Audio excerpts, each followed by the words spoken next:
O sertão nunca mais será o mesmo. De lembrança, as futuras gerações terão uma referência do que foi o arado da terra, o costume sertanejo, a saga do bicho-homem na busca por água e dignidade.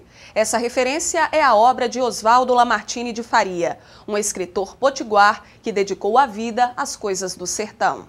Um homem alto, magro e sisudo. Retrato típico da aristocracia, mas afeito às coisas simples do sertão potiguar. Oswaldo Lamartine deixou seus rastros nos livros que escreveu, todos sobre a vida no sertão. Ele se dizia sobejo da seca de 1919. Nasceu no dia 15 de novembro em Natal. O caçula dos 10 filhos do ex-governador Juvenal Lamartine e Silvina Bezerra de Faria, cresceu dividindo as atenções do pai com a política. E da política se manteve distante. Ele praticamente não convivia com o pai, convivia só com a mãe e com Teresa, a babá dele, né? Ele não é que eles, não havia nada entre eles dois, vamos dizer, nenhum ranço entre eles dois, absolutamente. O que havia era a ausência de pai. Política para ele era uma coisa que estava fora de cogitação. Ele admirava o seu pai como político, como bacharel, como governador, ex-governador, como homem público, como escritor, mas a mãe tocou bastante o seu coração. Nas conversas de fim de tarde, o menino de calças curtas gostava de ouvir a prosa dos adultos sobre o sertão de antigamente e anotava na memória como eram os costumes sertanejos perdidos na poeira do tempo.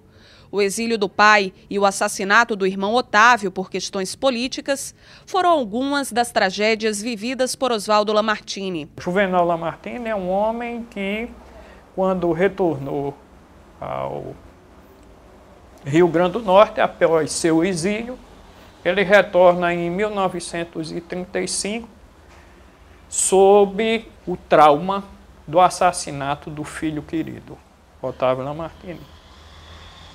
Salvo engano, ele chega ao Brasil pouco tempo depois, seus adversários mandam assassiná-lo. O assassinato de Otávio Lamartine na fazenda Ingá foi assistido pela esposa de Otávio e por minha avó, que foi cuidar da sobrinha e que estava no braço com a criança recém-nascida de Dinorá Lamartine. É um fato concreto, faz parte da família Faria, foi uma volante comandada pelo tenente Rangel. Mas a primeira tragédia vivida por Oswaldo veio bem antes, ainda na infância, e nunca saiu da cabeça do escritor. Houve uma tragédia muito grande na vida, na infância dele, que isso ninguém fala, mas não tem por que nos falar. Ele estava com o filho do general Antônio Fernando Dantas, da idade dele, negócio de 7, 8 anos de idade, lá na casa onde eles moravam, e os dois brincando com um revólver com bala, e o revólver disparou na mão de Oswaldo e matou o menino, entendeu? Essa foi a primeira grande tragédia da vida dele. Essa ele nunca esqueceu. Ele não teve culpa nenhuma, é uma criança.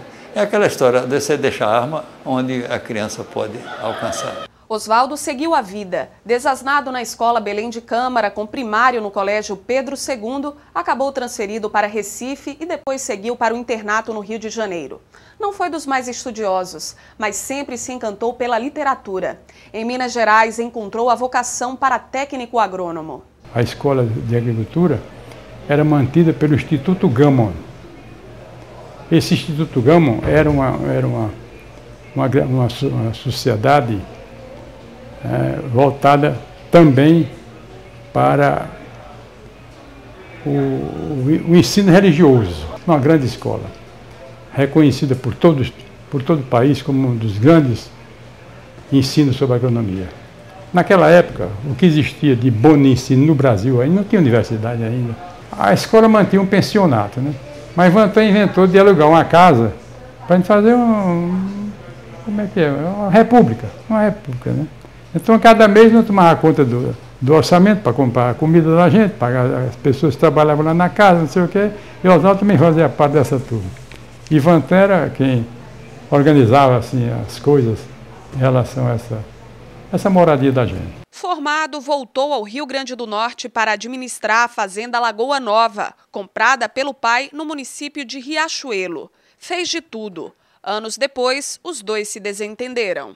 Oswaldo seguiu para o Rio de Janeiro, onde viveu com a primeira esposa, Cacilda Aranha, e teve 2 filhos. Depois de cuidar da fazenda Oratório, em Macaé, e morar no Maranhão, em 1955, Oswaldo Lamartine ingressou no Banco do Nordeste, na sede de Fortaleza, e tempos mais tarde retornou ao Rio de Janeiro. A tranquilidade financeira proporcionou mais dedicação à escrita, aos estudos e à peregrinação pelos sebos cariocas. O tema de interesse, sempre o sertão.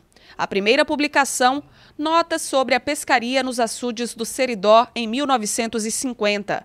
11 anos depois, veio o livro A Caça nos Sertões do Seridó. Ele era um homem muito amoroso com os livros. Ninguém sabia melhor pegar num livro do que Oswaldo, né? Oswaldo era um sedutor como homem, seduzia as mulheres com certa facilidade, ele tinha uma chama de sedução sempre nele, como ele era um homem amoroso no trato com os livros. Oswaldo era incapaz de ir à biblioteca sem antes não lavar as mãos, não se preparar para conviver com os livros. E isso me impressionou muito. Quando ele via Natal, o que ele falava muito é sobre livros, né? Sobre livros.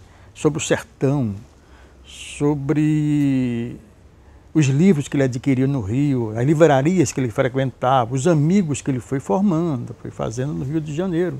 Eu passei a todas as vezes que ia ao Rio, e naquela época eu ia com mais frequência do que hoje, nós nos encontrávamos para um trotuar, digamos assim, pelos sebos, pelas livrarias antiquárias. Foi Oswaldo que me apresentou os grandes livreiros. Isso aqui, olha, isso aqui é um natalense, é meu amigo. E eu passei a estabelecer com os livreiros antiquários uma relação de amizade que foi a forma que eu tive de conquistar espaço junto a eles, porque eu tinha uma distância de 3, 4 mil quilômetros. Eu precisava me tornar amigo dos livreiros para que, chegando lá certos livros raros, eles guardassem para mim, eles me dessem a preferência, eles fizessem uma reserva para mim. E foi Oswaldo o mestre de cerimônia, digamos assim, porque ele era muito respeitado por todos os grandes livreiros antiquários do Rio. O Oswaldo, ele era um ledor compulsivo, né? Ele gostava de ler. Ele era um leitor mesmo, comprava livros e adquiria livros para ler porque também gostava de ter livros, né? Ele era um bibliófilo, então ele procurava naqueles sebos do Rio de Janeiro obras raras, né? E ele leu tudo, não é? Os clássicos, os livros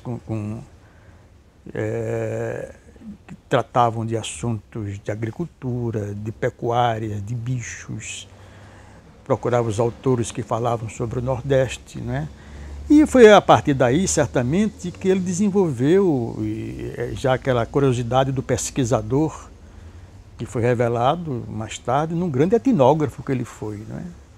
Se você examinar a obra de Oswaldo, ler o livro dele, mesmo que não conhecesse pessoalmente, mesmo que não ouvisse falar, ele falava numa linguagem deliciosa, né? Sertaneja, com as expressões da linguagem popular nordestina.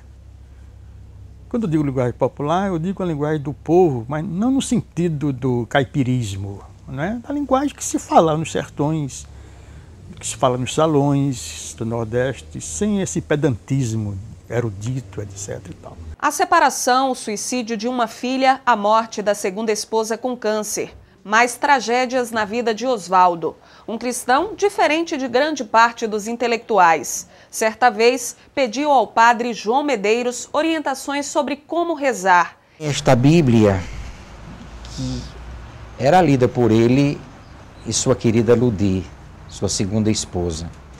E certa feita, ele me pediu que eu escrevesse, para melhor compreender a Bíblia, o que ele chamou guia para uma tentativa de leitura mais lógica, sequencial e racional da Sagrada Escritura.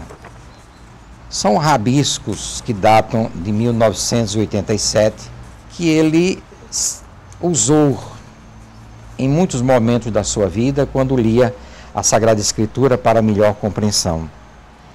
Volto a insistir que Oswaldo era um homem profundamente religioso, cristão e católico. Há uma passagem que talvez interesse algumas pessoas. Oswaldo pedia ao sacristão da igreja Nossa Senhora Mãe dos Homens, no Rio de Janeiro, que fica na Rua da Alfândega, para fechar a igreja, para ele ficar sozinho diante do Santíssimo Sacramento rezando.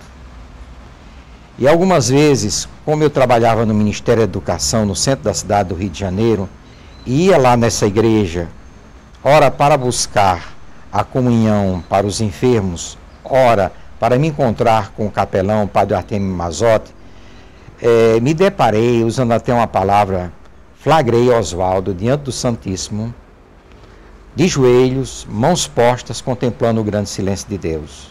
Com a morte da esposa Maria de Lourdes Aludi, foi quando a família o convenceu a voltar ao Rio Grande do Norte. Mas ele impôs uma condição: cuidar da fazenda Acauã. Quando ele perde Dona Aludi, que veio embora e monta a fazenda, ali ele era a tentativa de reencontrar-se com o mundo dele. Né? Ele dizia que queria um lugar em que ele olhasse e avistasse até as paredes do céu, até o fim do mundo.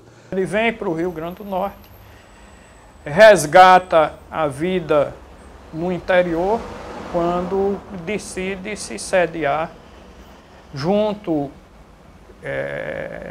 na porção de terra que ele herdou da fazenda Lagoa Nova, no município de Riachuelo. Ele constrói um cenário para viver. Uma casa grande, 2 casas de moradores, um curral perfeito, como se fosse um cenário de televisão, um cenário de cinema. Né? Claro que é economicamente inviável, ele mantinha do próprio bolso dele aquele cenário todo. Ele não tirava dali um centavo, só tinha despesa. Mas era o grande cenário que ele precisava montar para o grande fim, né? Os últimos grandes anos de sua vida, que ele não queria dizer que não queria morrer num apartamento fechado no Flamengo, que é onde ele morava.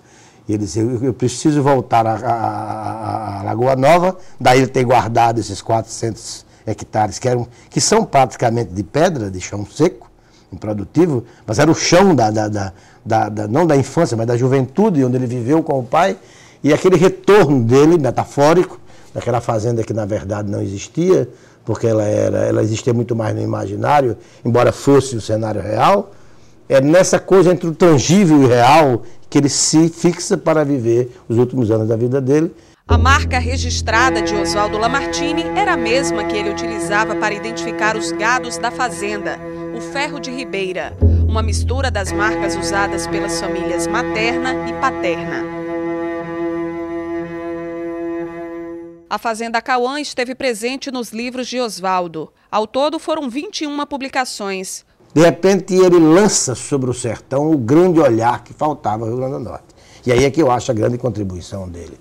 Porque embora nós tivéssemos o Vaqueiros e Nordestinos em 39 de Cascudo e o Tradições da Pecuária Nordestina, também nos anos 60, no mesmo Serviço de Informação Agrícola, onde ele estrearia com a caça no sertão do Seridó, Oswaldo foi além, porque Oswaldo teve um olhar, que eu diria, sistemático e sistematizador sobre o sertão. Oswaldo teve a percepção da civilização nordestina, tocado por um privilégio, porque ele era seridóense. E com todo respeito aos outros sertões, o sertão do Seridó é um sertão nascido de um processo civilizatório, com os ciclos do couro, da pedra, do ferro, da cerâmica, com todo o ciclo do gado, né? Com os troncos familiares que ocuparam e fizeram a civilização da seca no Seridó. E ele teve um olho, digamos, perscrutador, um olho absolutamente preciso, né? Um olho profundo sobre o sertão. E passou a registrar a caça no sertão, a produção de alimentos, a conservação de alimentos, o encoramento do arreio do vaqueiro, a faca de ponta, o vocabulário do criatório. Oswaldo tinha um amor ao chão do Seridó, o chão pedregoso do Seridó, o chão difícil de ser conquistado, né? Quando ele falava sobre as conquistas dos primeiros pioneiros que chegaram ao Seridó, montados no cavalo, no casco do cavalo, tangendo o boi na frente, a busca de uma atividade econômica que pudesse mantê-lo no campo, vivendo, trabalhando com sua família, ele virava assim uma espécie de... A inteligência brilhava nos olhos dele, né? quando ele descrevia isso. Ele vai lançando um olhar, pouco a pouco, a cada olhar mais pontual, ele produz um ensaio e com isso quase que ele mapeia.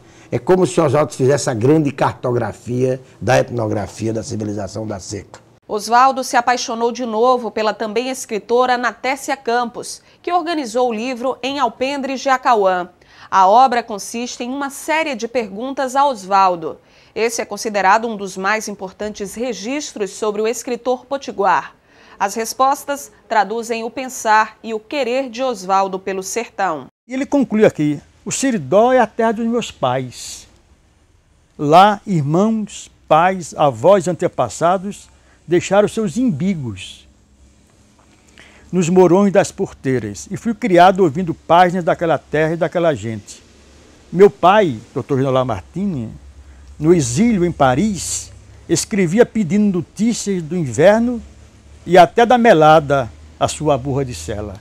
Então, o sertão é isso, quer dizer, aí ele define uma coisa muito interessante e forte, né? Dr. General Lamartine, que era um senador, um homem de faculdade, academia, tem sido magistrado, governador do Rio Grande do Norte, deputado, senador, exilado por conta da Revolução de 30 em Paris, escreve cartas, pergunta por chuva, está chovendo no sertão, quer dizer, como é que vai minha burra melada, né?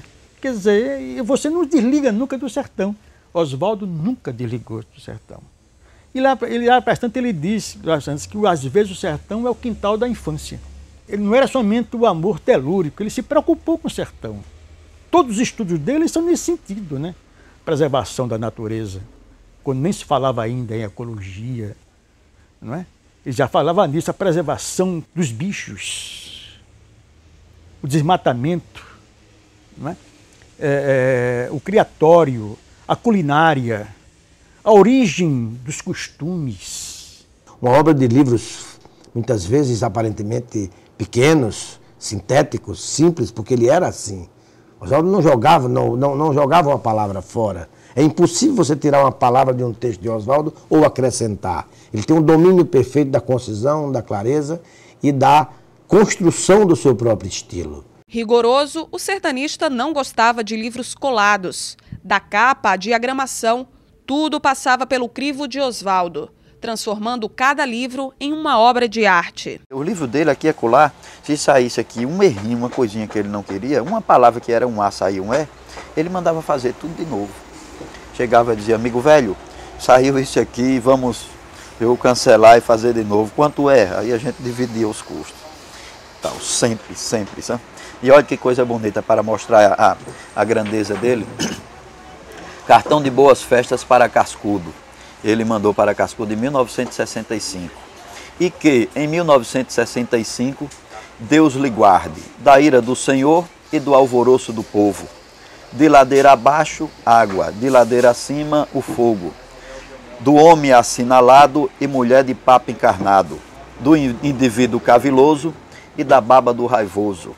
Dos sentimentos mesquinhos e casa de maus vizinhos. Da mulher que assobia e do pote que não esfria. E das 3 palavras de castigo. Esteja preso, eu vos declaro marido e mulher, e Jesus vai contigo. Isso aqui é uma coisa bonita e original, né? Alguém mandar um cartão postal com esses dizeres, né? Se você parar para examinar a linguagem de Oswaldo, entendeu? As expressões vamos dizer arcaicas, que não são arcaicas, que são era até pouco tempo do linguajar natural, normal das pessoas do interior, né? Palavras e expressões que se usavam, ainda se usam um pouco, né? Então é de uma riqueza linguística fantástica. Com todo respeito aos outros autores e tal, depois de ter editado mais de 200 livros, nenhum autor assim me fez assim, me engrandeceu espiritualmente, tanto quanto Oswaldo, né? Ele assim, as sugestões, todo o livro dele, olha, se você olhar um livro de Oswaldo Lamartine, é bem dizer uma obra de arte, umas coisinhas com a caligrafia dele, com esses dizeres, ele sabia, ele tem um grande diferencial que ele entendia de editoração gráfica. além da memória visual que ele tem, que ele transmite no livro, ele tem a memória auditiva, né? Ele ouve os sons, como ele chama, os ruídos do sertão. Quer dizer, então, eu, quando eu quero ler Oswaldo assim, eu leio em voz alta, como se estivesse no coral, sabe, cantando. Eu não canto bem não, mas eu leio, eu acho lindo aquilo, me encanto, entendeu? Então, Oswaldo era esse monumento fantástico de escritor. Sem muito alarde, Oswaldo se dedicava às obras sociais. Exemplares dos livros eram doados às bibliotecas e escolas do estado. Ele vinha aqui no sebo todo ano, mandava selecionar todos os livros de literatura brasileira, em especial sobre o Nordeste, e mandou que eu preparasse um carimbo com o ferro dele, a marca dele, e carimbava esse livro para fazer uma doação à Escola Estadual Juvenal Lamartine. Isso a diretora não tomava conhecimento, nada, tomava porque eu que levava os livros, distribuía. Quando ele editava um livro, ele tinha também outra preocupação, uma coisa importantíssima, de fazer umas doações para todas as bibliotecas do estado. Isso é uma coisa muito importante. Ele doava mensalmente uma certa quantia, nunca ousei perguntar ao capelão da Igreja Nossa Senhora Mãe dos Homens, para comprar de cesta básica para os pobres assistidos por aquela igreja. Ele entregava um cheque nominal ao padre no envelope lacrado e não queria que ninguém soubesse que na prestação de contas da igreja não figurasse o nome dele, nem como anônimo. E ele viveu aquela frase do Evangelho: não saiba a tua mão esquerda o que faz a tua mão direita. Era um homem discreto, simples, escondido. E vivia, segundo a minha opinião, e na minha vida de padre, 42 anos já de sacerdócio, já entrei em contato com muitas pessoas, já acompanhei muitas pessoas. Nunca vi um homem tão religioso, tão cristão, tão voltado para as coisas do Evangelho como Oswaldo. Não era um homem de liturgia, pois ele sempre dizia: a religião está no bom viver. Eu cheguei lá na casa dele, aqui em Natal, ele já depois da cirurgia dele, e ele disse a mim, mesmo eu tenho uma doação para fazer lá para Acari, agora quero que fique em silêncio, você não diga isso a ninguém. E deixou para o abrigo dos velhos de Acari uma ajuda financeira substancial. Eu acho que se ele pudesse me dar um cocorote, porque eu estou dizendo isso aqui, eu acho que ele dava, viu? Oswaldo Lamartine chegou à Academia Norte Rio-Grandense de Letras em 14 de novembro de 2001, véspera do 82º aniversário. Ocupou a mesma cadeira do pai, a de número 12. Discreto, discursou rapidamente e explicou, abre aspas, simplesmente sou um encabulado que se perturba em ajuntamento de gente, clarear das luzes, adereços, pompas e louvações. Fecha aspas. A cadeira do Juvenal, quem ocupou foi Veríssimo de Mello. Quando morre Veríssimo de Mello, Oswaldo é o nome natural para ocupar a vaga, porque era a cadeira que tinha como primeiro ocupante o pai dele. Oswaldo tinha uma grande veneração pelo pai, o governador Juvenal Lamartine. E como o Juvenal Lamartine era da academia e havia sido presidente da academia, ele dizia que ele, o filho, não podia substituir. E não aceitava esse assunto de forma nenhuma. Quando ele veio morar aqui, veja que ele já tinha mais de 70 anos, estava perto dos 80 anos, eu então fui designado pelo presidente da academia, Diógenes, para convencê-lo. Ele relutou mais uma vez, eu reuni os meus exemplares dos livros dele, fiz um requerimento e dei entrada na academia. E quando eu disse a ele que o requerimento estava na academia, aguardando a assinatura dele, ele então foi lá e assinou. Um pouco constrangido, mas assinou. E foi eleito, claro, à unanimidade. Ele não gostava de aparecer. Tanto é que ele marcou a posse dele na Academia Norte-Rio-Grandense de Letras no dia de um jogo do Brasil. Exatamente para que poucas pessoas aparecessem e ele não fosse de maneira alguma vedete. Ele sempre me dizia, não tenho vocação para vedete, nem vocação para aparecer. E era assim, agia às escondidas, usando uma linguagem bíblica como fermento na massa. Ele tinha um trauma de falar em público, sabe? Ele detestava falar em público. É tanto que os discursos dele na academia, de posse, não foi mais do que 10 minutos, entendeu? Porque ele detestava falar em público. Eu acho que isso era o medo que ele tinha da academia, era exatamente ele, né? Mas agora, há alguns anos, quando ele resolveu distribuir algumas coisas que ele achava que tinham que ter destino determinado, a cabeça do general Lamartine, ele deixou por escrito que vai para a academia, que é este sim o verdadeiro dono da cadeira. Oswaldo não buscava o reconhecimento, mas ele chegou de gente importante. Seguindo o tio velho, como ele chamava a Câmara Cascudo, Oswaldo despertou a atenção de grandes nomes, como Gilberto Freire, José Lins do Rego e Mauro Moura.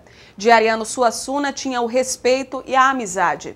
Foi consultor de Raquel de Queiroz durante a produção do Memorial Maria Moura. Nesse tempo, Oswaldo estava no Rio de Janeiro, e ela morando lá no Rio de Janeiro, e ela pediu apoio ao Oswaldo para orientar nos costumes que ela queria colocar no livro, né? E Oswaldo passou muito tempo convivendo com ela para que ela pudesse terminar o livro. Ninguém vai substituir o que Oswaldo fez. Ninguém vai chegar nem perto do que ele fez. Você vê, por exemplo, o que Cascudo dizia dele. Você veja o que foi que Gilberto Freire disse dele. Você veja o que foi que Raquel de Queiroz disse dele. Quando Raquel de Queiroz escreveu um romance, o Memorial de Maria Moura, está lá, a Oswaldo Lamartine, pela invejável, pela ajuda inestimável. Por quê? Porque ela ia descrever, na casa da fazenda tinha um quarto assim, que não tinha porta nem janela, não sei mais o que servia para o sujeito se esconder e guardar arma. Aí Oswaldo, depois que se conheceram, Oswaldo dizia, Raquel, isso aí tem um nome para isso aí, chama-se cubico. Aí ela parou, ela apagou toda aquela palavreada dela e botou cubico. Oswaldo é um dos escritores mais importantes do Brasil. Não teve o marketing, não é, dele, não teve, mas um dia a história vai dizer isto. Oswaldo viveu na fazenda Acauã até 2005, quando a saúde já não mais permitia a vida no campo. Há quem defenda que deixar Acauã foi decisivo para o agravamento da doença do escritor. Operado de um câncer na cabeça, ficou com muitas dificuldades físicas, aos cuidados da enfermeira Gasparina Gomes da Silva, um verdadeiro anjo da guarda. Descobriram que ele tinha um tumor cerebral no nervo acústico, que é um nervo da audição, o nervo auditivo. E então resolveram tirar esse tumor fora. Era um tumor assim, do tamanho de uma azeitona, coisa dessa natureza assim. E ele, de início, achou que aquilo seria uma boa coisa, porque ele estava tendo um desequilíbrio de marcha e já tinha um problema aqui lá de engasgo. Então ele operou aquilo, como todo que vai ser operado, todo paciente vai ser operado, na esperança que ia se restabelecer. Mas, essas cirurgias têm riscos, né, de complicação, e ela teve uma pequena complicação que lesou, que parece, algumas fibras de outro nervo, que inervam a motilidade do esôfago, né? E então ele ficou com uma dificuldade de se alimentar. Mas na esperança que aquilo passasse um dia, né? Só que nunca passou.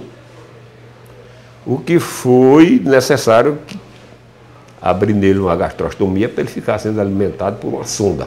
Nos últimos meses agora, quando ele viu que a saúde já não conseguia resistir, apesar daquela alimentação parenteral e de tudo, é o desmonte, né? A preparação para a morte, como diria o poeta Manuel Bandeira.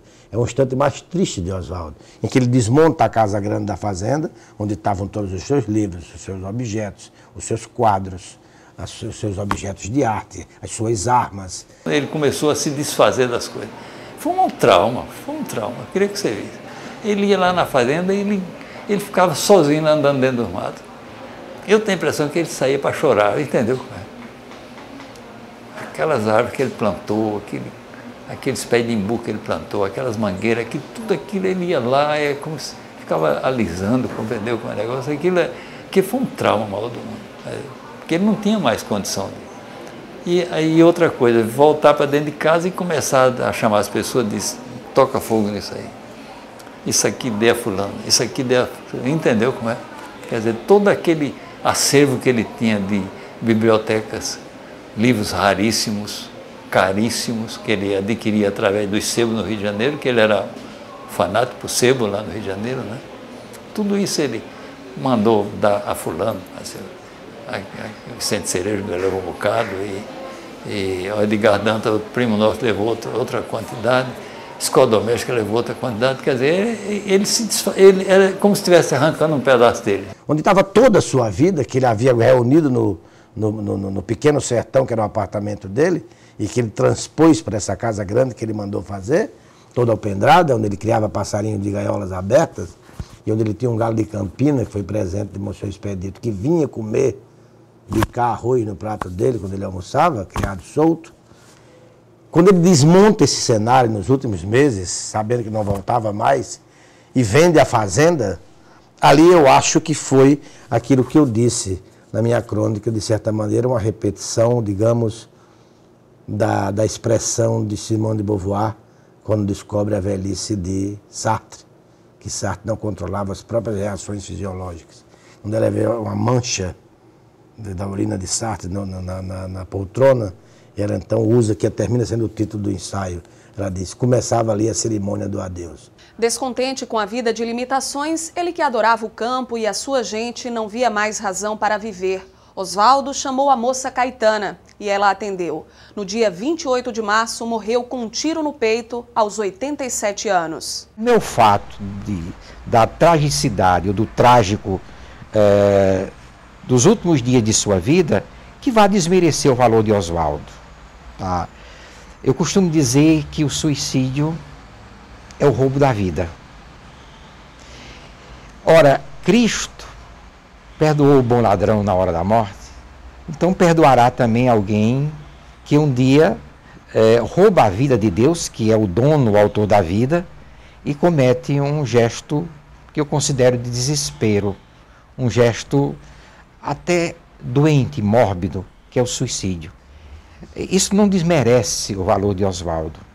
E como cristão, como sacerdote, eu digo, Oswaldo foi um homem de Deus. Deixou tudo preparado. As obras ficaram para o primo Edgar Dantas, cerca de 900 volumes. O patrimônio de toda uma vida de estudos está agora nas mãos do Rio Grande do Norte, que não deve deixar Oswaldo morrer, não outra vez. Tem um projeto de reeditar, que eu até sou um pouco cúmplice, que eu dei uma certa contribuição e sugestões, de reeditar todos os livros dele sobre o sertão do Seridó em um volume chamado Estudos Seridoenses, que é um volume reunindo 8 livros sobre a temática do Seridó. Isso é uma coisa, imagine como ele foi grande, e até preparar isso aí, meio como quem diz, olha, eu vou deixar aqui um conjunto da minha obra para as futuras gerações. Nós temos toda uma revelação da cultura nordestina que está pedindo que me descubra, entende? Me descubra, me revele, me amplie, me amplie. Ampliar como? Ampliar pela não deixar que a letra morra, né? Que se reeditem os livros de Oswaldo Lamartine.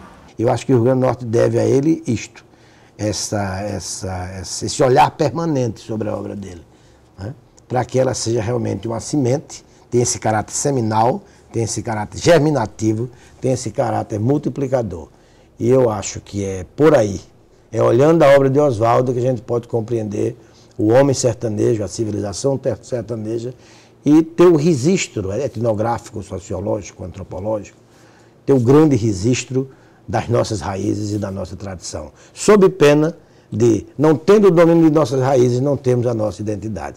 E um povo sem identidade é um povo sem rosto. Ele conseguiu fazer aquilo que nunca ninguém fez, retratar o sertão como estava. Quer dizer, hoje quem quiser saber o que é o Seridó ou o que foi, tem que ler Oswaldo Lamartine. Levar essa obra para as escolas. Motivar as professoras e os professores das escolas mesmo, a escola de nível médio, mesmo no interior, do sertão, lê Oswaldo, para que essas crianças, esses adolescentes do sertão, tenham orgulho da sua terra e da sua gente, da sua cultura e de suas origens. Para não ficar ouvindo novela besta das 7, entendeu? E idiotice de música gringa, como diz Ariano Suassuna, de lixo cultural. Na sua religiosidade, ele disse uma frase que eu nunca esqueço, que é muito mais profunda do que a frase de muitos teólogos que eu conheci na Europa, na Universidade Católica de Louvain, por onde passei, no Brasil, no exterior, na França, na Holanda, na Alemanha. Ele dizia o seguinte a respeito de Nossa Senhora: Maria Santíssima é o mais belo sorriso de Deus. Ele cunhou uma frase que no fim diz assim, diz o sertão de nunca mais. Então todas as coisas que Oswaldo escreveu, e conservação de alimento, e como se faz açude, encuramento de vaqueiro, e toda essa história que ele escreveu sobre o Seridó, quer dizer, foi de alguma coisa que não existe mais. As obras de Oswaldo são obras que têm profundidade nas raízes do povo. Quando ele falava nos apetrechos, nos utensílios que o homem precisava para chegar ao campo, como pioneiro para implantar essas células econômicas tão necessárias para a sua sobrevivência durante toda a sua vida, ele era genial. Ele dava vida aos próprios objetos que ele citava, a sela, o freio do animal, os apetrechos, a faca, o facão. É que o sertão é mais que uma região fisiográfica. Além da terra, das plantas, dos bichos e do bicho-homem, tem o seu viver, os seus cheiros, cores e ruídos. O cheiro da água, que nos desertos também cheira. O da terra molhada, do curral, da lenha queimada e de cada flor. O belo, horrível, cinzento dos chãos esturricados. O arrepio verde da babugem. A explosão em ouro das craibeiras em flor. Os ruídos dos ventos, das goteiras, do armador das redes, o balido das ovelhas, o canto do galo, o estalo do chicote dos matutos, o ganido dos cachorros em noite de lua, os tetéus, o dueto das casacas de couro, os gritos do socó a martelar silêncios, os aboios, o bater dos chocalhos, o mugido do gado e tantos outros que ferem nas ossas da saudade. Oswaldo Lamartine.